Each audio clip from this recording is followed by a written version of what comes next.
Thank God it's Friday. Hello and welcome to this week's project. And a couple of people asked me, how I made my cup here. And this actually leads to the question, how can I turn something like this into a beautiful thing like this? And in the next couple of minutes I'll show you how I made this one here. And actually I just want to talk a little bit about this cup and about the length of the video. Well, okay, I'm gonna start up with this cup. I found it in a shop here while selling stuff from bankrupt other companies, and they're pretty cheap. I got this for €3, and on Amazon they are at 10. So this is okay. The nice thing about this for us is, as you just saw me, there is a screw in the bottom here, and you just unscrew it, and then you can get the insert out. And there you have your insert for the turning, and just throw this to the bin, and you don't have to break anything or do it the other way. Well, I'm on cheap. I have to watch for my money, and so this just gives me this €3 insert and some pieces of scrap. Okay, for the length of the video, I'm on a pension. I don't have that much money, and as you see, I'm working with a real low-end equipment. All of my equipment you see over here is about the worth of €150, I think. And I want to show the way I do my woodworking, and I don't have any fancy tools, so I'll have to show it how to make it in a cheap way. Well, it might be an advantage for the people who don't who want to go into this and bought something like this, and watching all the other guys having multi-$1,000 equipment around and say, well, I can't do it on my lathe. You can. It's just a matter of imagination. Okay, the whole build of this cup took me Sunday to yesterday, which is 4 days, and I had been working on it for 4 days, and I got about 12 hours of footage, and I had to shorten these 12 hours of footage to now 35 minutes. And also this took me another 6 hours, but I don't care. That's the way I wanted it, and that's the way I do it, and I hope you enjoy the build and go through it. There are actually a lot of informations in there which are important for me and important for the way I do my woodworking with this low-end equipment. And if you like the video, please leave a thumbs up, like and subscribe to my channel. But or everybody who might be saying, this is a fairly long video, I don't care.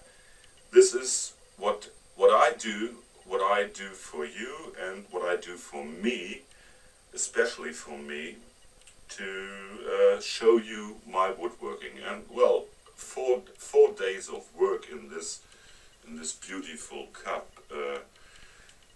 covered in a 35-minute video. I don't care. Okay, so see you next week with my next project, and enjoy the build.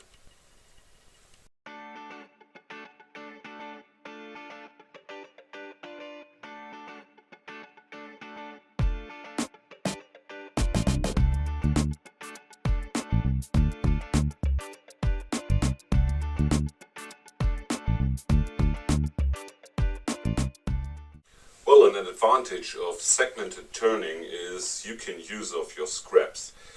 And for the cup I had this Sapelle.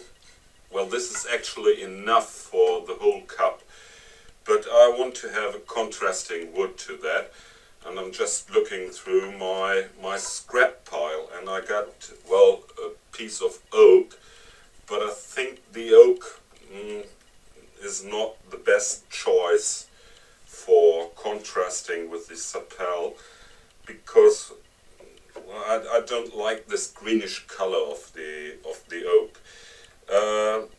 Next I got some pieces of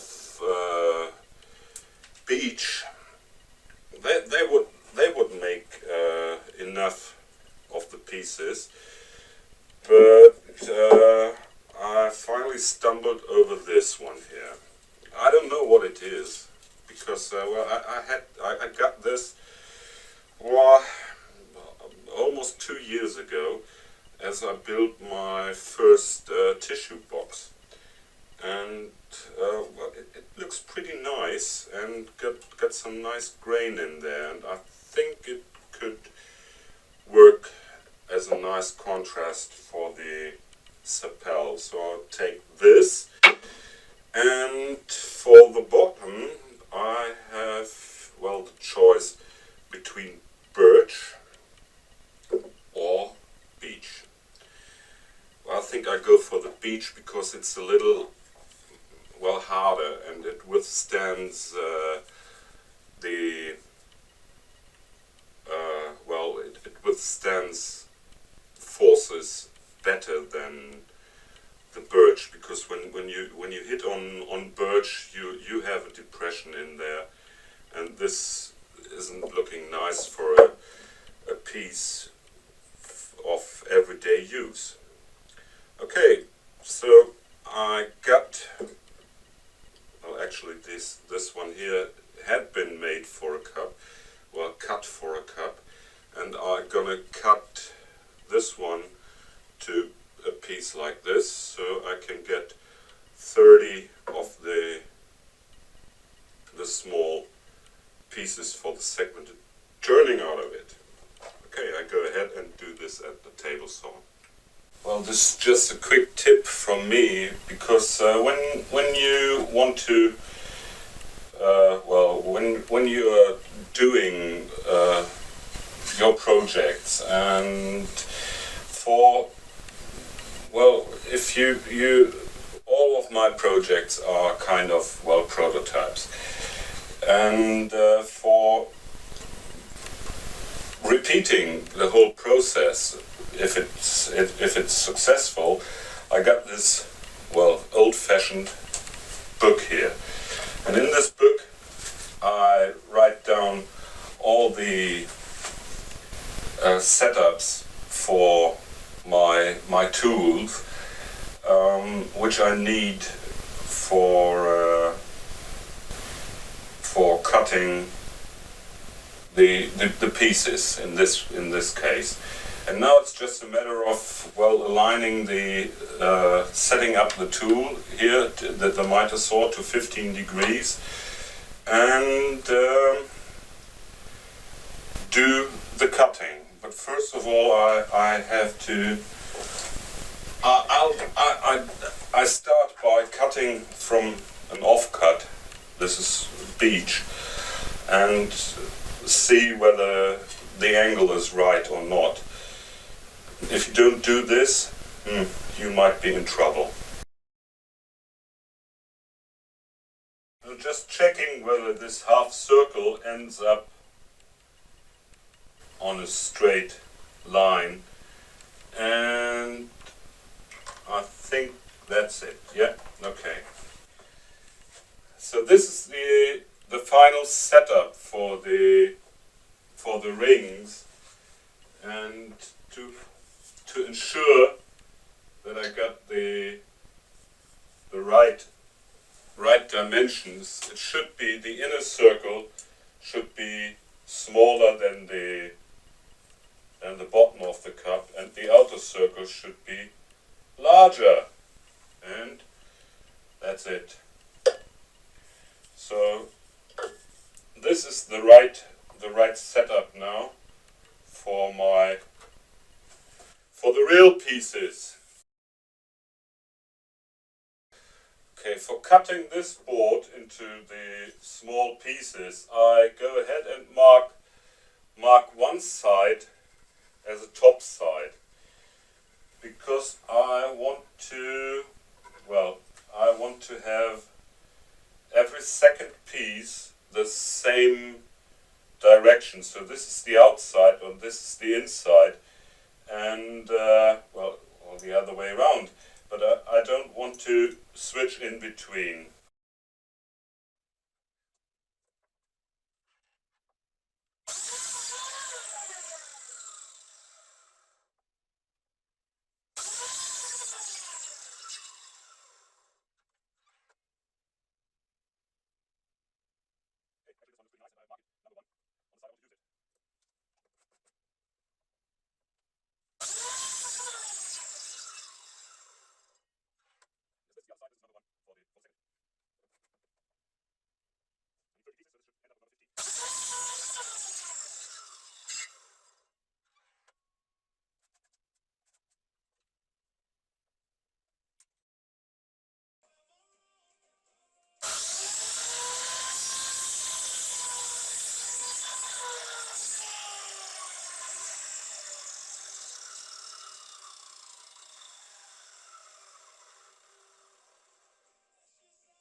Well, for a successful glue up, you have to have a workbench. Well, I just covered my table saw with this piece of plywood. This is a non-sticky, plastic material. I don't exactly know what it is, but this is for underneath the print, and it's real flat. Well, to clean in between, it's nice to have some paper towels around. Now the thing which should do the job, the glue and a brush to spread the glue. Some water, because I use fast setting glue. The water is essential for cleaning the brush in between. Some rubber bands to act as a third hand. Couple of nylon straps acting as a clamp for the first glue up. A couple of toothpicks. I ground off the tips of them, so you can also use matches to act as a spacer. Last but not least, your 5 rings. Well, they are just temporarily clamped with a rubber band, and they are sorted the way I want to glue them up. And this helps to, you can't look for a special piece when you are doing the glue up. Okay, that's it. So I can go ahead and do my first glue up. I'm always nervous when I do something like this because, you can screw up the whole thing.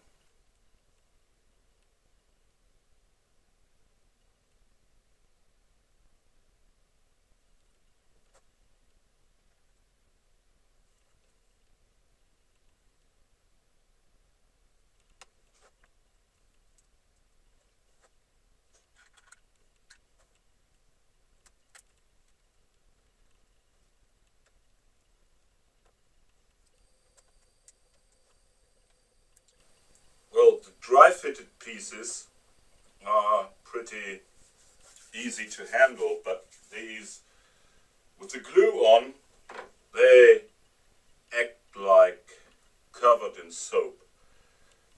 I'll take my nylon straps here and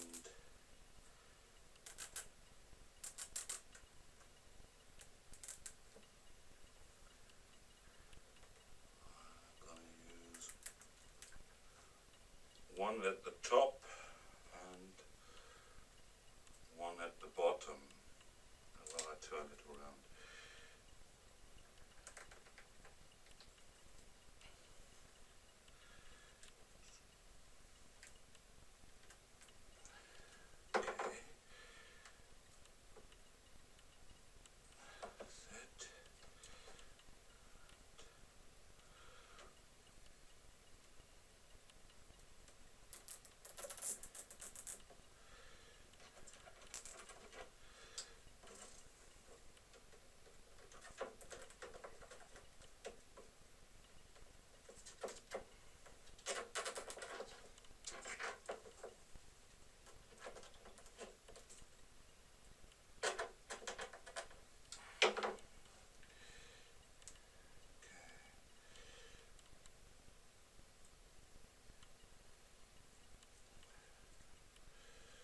Just checking whether they need some minor alignment now, but it seems to be okay. So I can set this aside and do the next one after I cleaned up the mess here.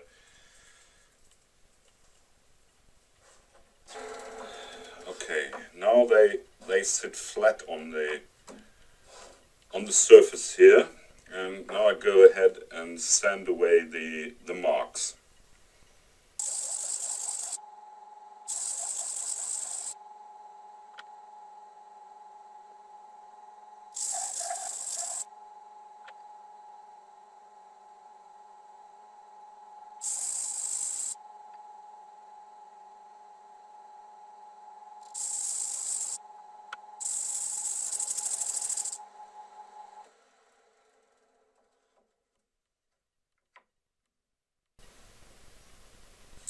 This is it. So now I can go ahead and apply some glue here, and well, I can actually use a clamp over here to clamp the whole piece, so I don't need anything fancy. So another 4 to go. Well, the weather outside had been really rewarding. All the rings are dry now after, well, 1.5 hours. And I go ahead and take them out of the clamps and sand down one side flush, and just do it freehand here to get a flush surface.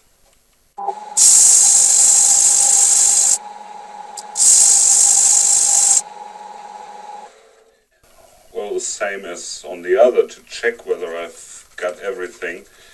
I just put some pencil marks on here, and then I'll see whether I'm flush or not.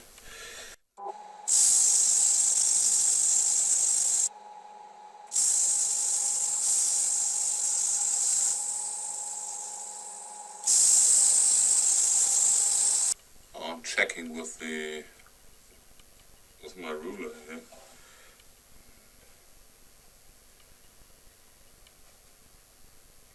Yeah.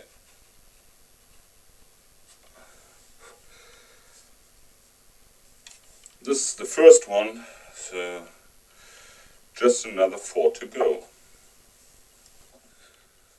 So this is the bottom piece, and what I'm going to do now is I just mount it over here, and with that done,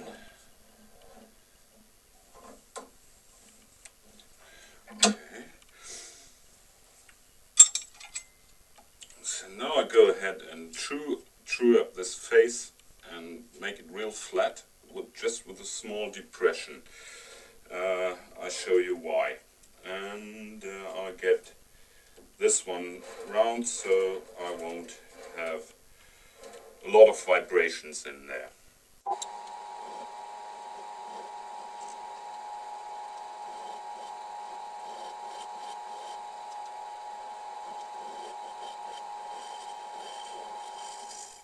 Okay, as this is the insert, and I got this knob here, and I'll make a little depression in the middle now before I sand this flush.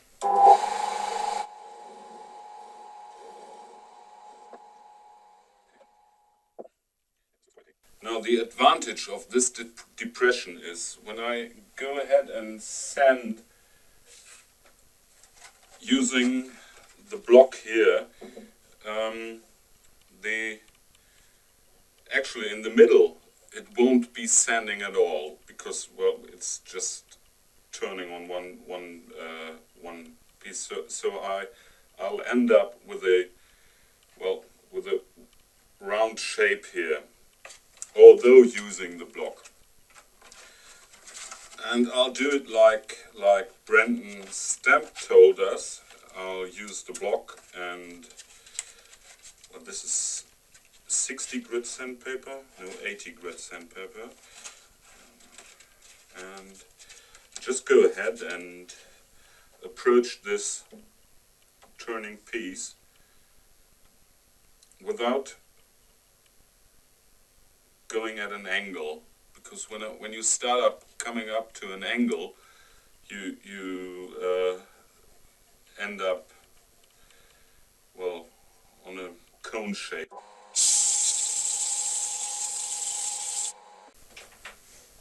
Okay, I'm quite happy with that. Now the fun part starts.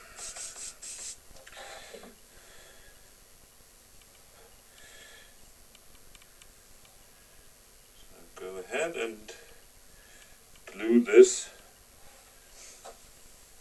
onto here. And that's it for today.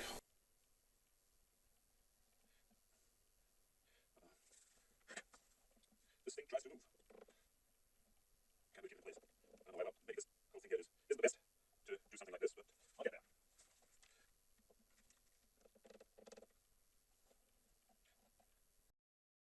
there. That's it.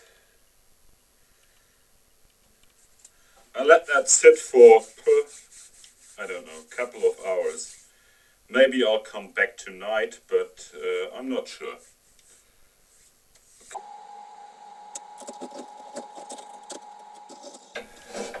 Now I go ahead and true up the sides just a little to get the vibrations out of it, and after that I start up flattening the face here.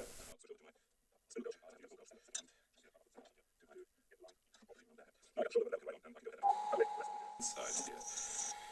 Okay, the actual rims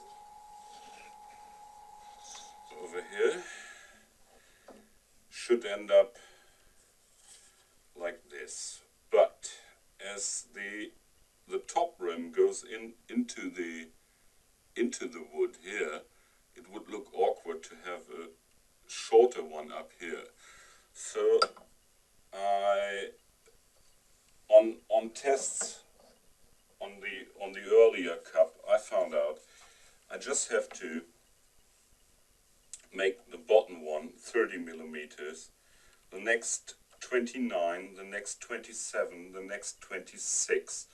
The last one will end up on 30 millimeters, but the rim here will cover 5 millimeters, so the visible will be 25. So it goes 30, 29, 27, 26, 25.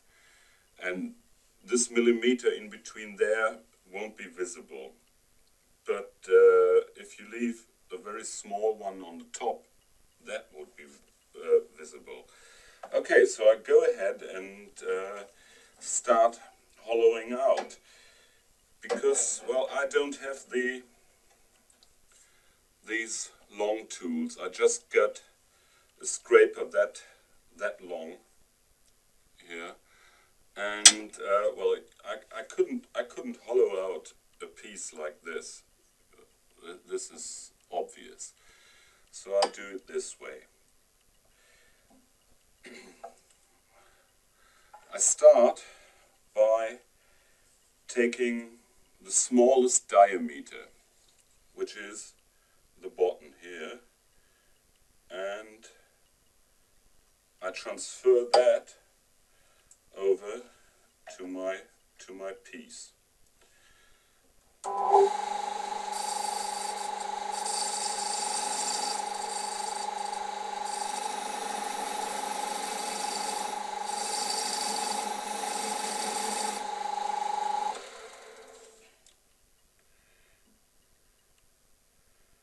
Okay, here we are. That's the smallest diameter now,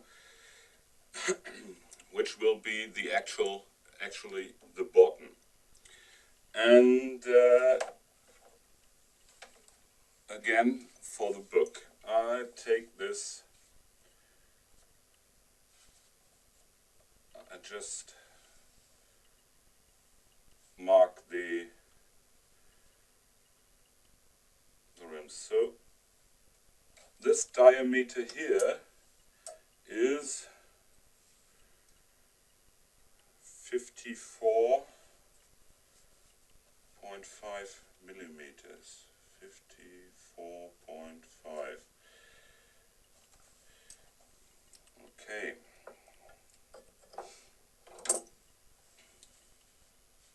So this is rim number 1, rim number 2, 3, 4, and 5.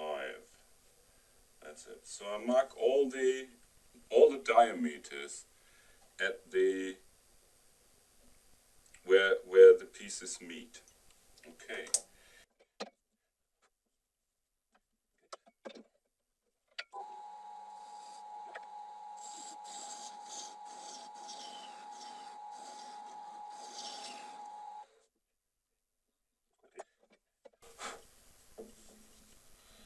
Okay, here we are. That's it. Now I got, well, 0.5 millimeter play. That's it. And the depth is right. Okay, now I know it works. I can line it up, and I mark this with number 1. So I know where to put this to. And now I get the glue, and the same as I did before, just take some, spread the glue and hope that it will glue.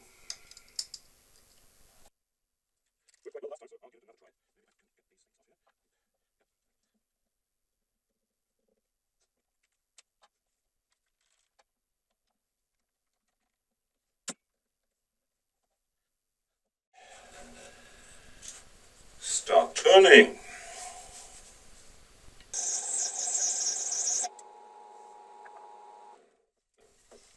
I love these shavings. Never had something like this before. I don't know what happened.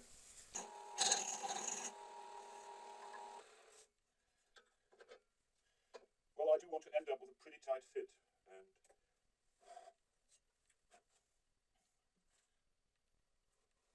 that's it. Think so?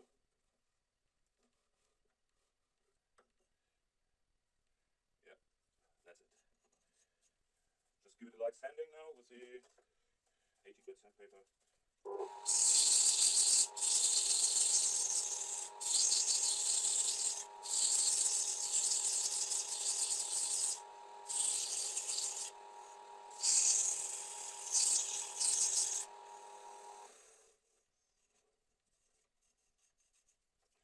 Okie dokie.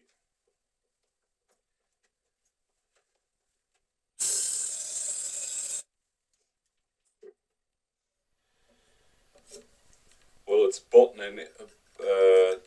This knob here is, I can see this knob reflecting here in here when I butt it against the, when I reach the bottom, and it's a pretty nice fit here. And it won't move this far. So what am I gonna do now? Okay.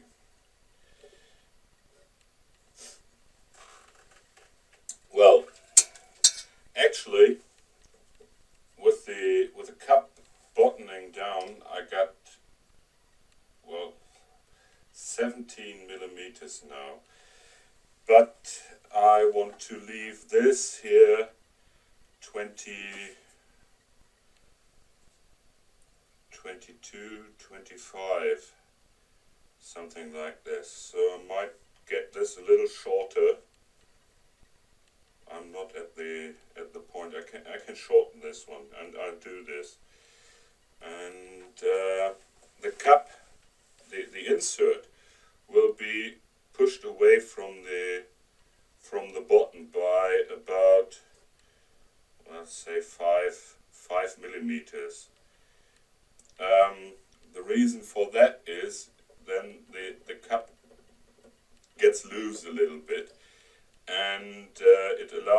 expansion and contraction of the metal. When you put hot, coffee inside here, it will expand and it will get longer. So the glue can't handle this if you get this stress on here. So it might break after all. So I push this up that far. So I need to get this a little shorter, a millimeter or so. It still looks nice. And then I just glue on the last ring. Well, I just found out that I had been talking to myself for the last,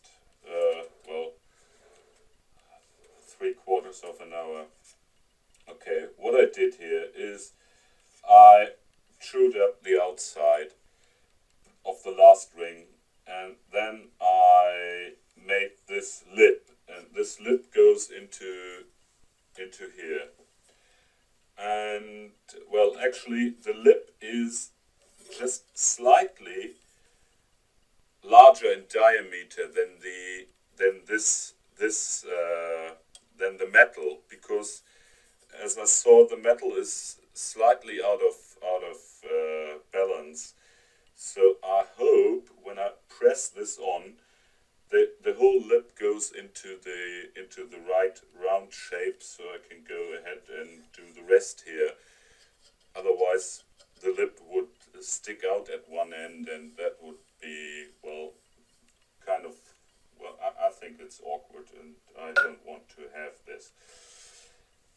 Now for gluing it in, I've got some 5-minute epoxy, and I smear this on the inside here and go ahead and press this whole thing into onto the rim I just made.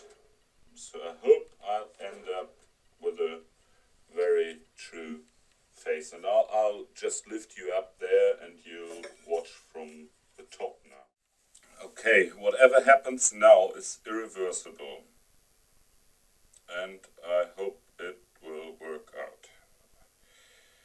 I'm always very excited when I do glue ups, but this one here, well, if this goes wrong, 2 days of work for the bin.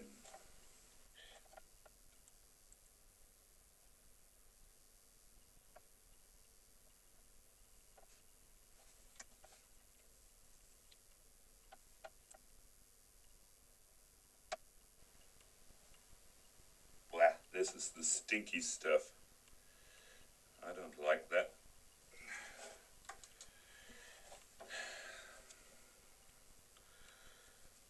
Okay, just a little prayer. Camera is on. Okay.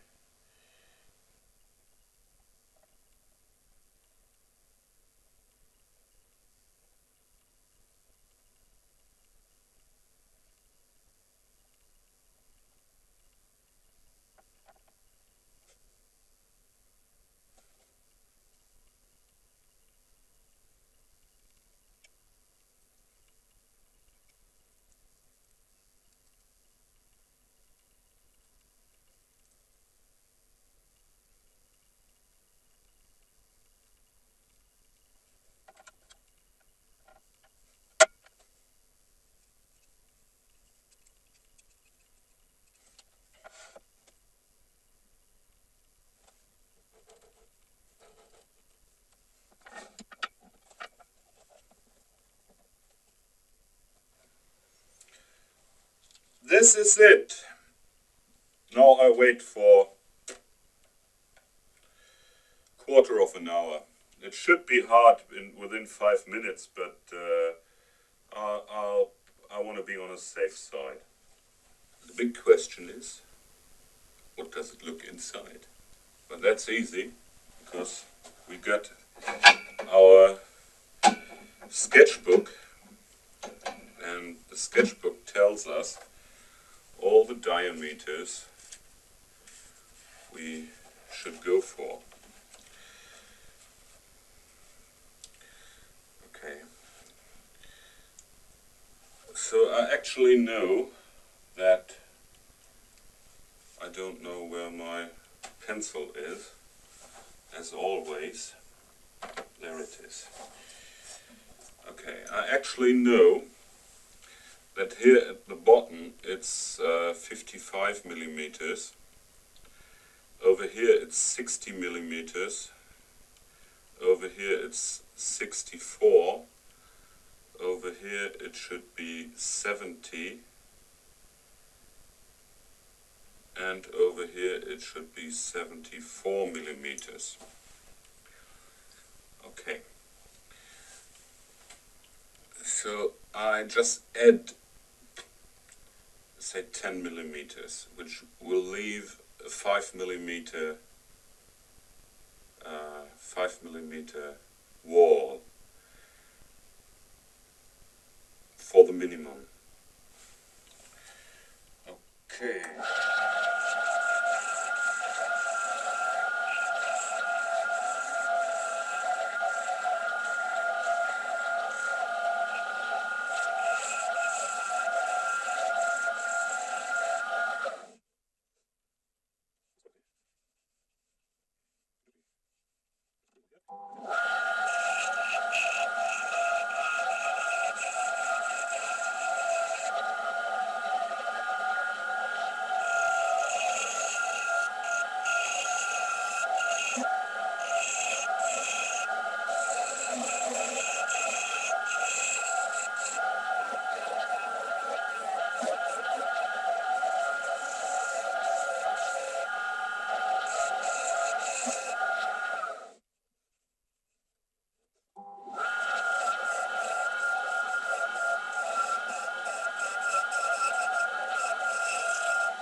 Okay, the shaping is done now, and I go ahead and sand this. And you'll be back when I part this off, but I might, no. I'll do the bottom, I'll do later, just on the jam chuck. Okay, see you. This looks pretty nice. Now, just buff out the wax and then try it.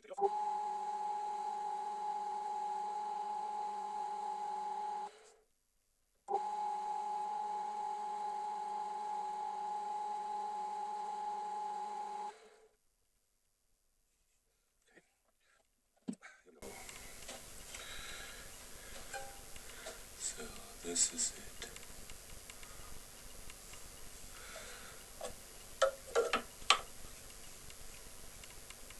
Just put the top on and, well, I make the bottom like this. Not only cupped, but I have a ring here where it can sit on. I'll have some pictures up in the end now, and I hope you enjoyed the build. And please leave a comment. Thank you very much for watching.